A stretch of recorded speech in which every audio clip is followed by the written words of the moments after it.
የተወለድኩት መቀሌ ነው ያደግኩትም መቀሌ ክረምት ብቻ ነበር ወደ አዲስ አበባ መጣ አይ ቲንክ አማርኛ የቻልኩትም በዛ ምክንያት ነው ኦኬ ወደ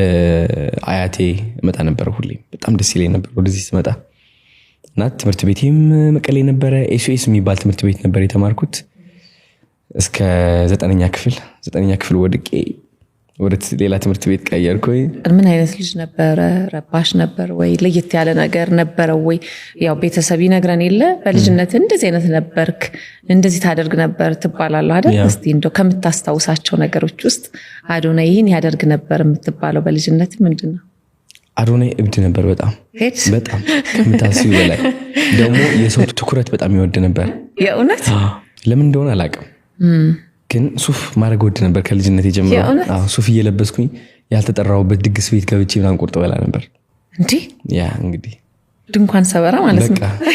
በቃ በኃይለኛ